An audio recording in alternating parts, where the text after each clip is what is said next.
पावसाचं प्रमाण कमी असलेल्या राज्यातल्या विविध 51 तालुक्यांमधल्या 608 ग्रामपंचायतींच्या सदस्यपदांसह सरपंच पदाच्या सार्वत्रिक निवडणुकांसाठी येत्या 18 सप्टेंबर रोजी मतदान होणार आहे, तर 19 सप्टेंबरला मतमोजणी होईल, अशी माहिती राज्य निवडणूक आयुक्त UPS मदान यांनी आज मुंबईत दिली.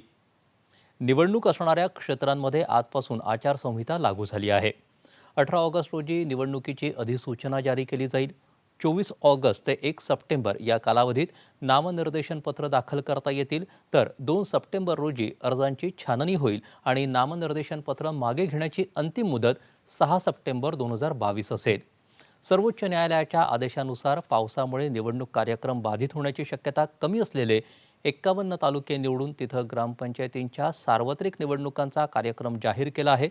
निवडणूक कार्यक्रमाच्या कोणत्याही टप्प्यावर अतिवृष्टी किंवा पूर परिस्थितीसारखी नैसर्गिक आपत्ती उद्भवली तर त्याबाबत राज्य निवडणूक आयोग तात्काळ अहवाल सादर करावा, असे आदेशही संबंधित अधिकाऱ्यांना देण्यात आल्याचं मदान यांनी सांगितलं. नंदुरबार, धुळे, जळगाव, बुलढाणा, अकोला, अमरावती आणि यवतमाळ आदी जिल्ह्यातल्या 51 तालुक्यात या निवडणुका होणार आहेत.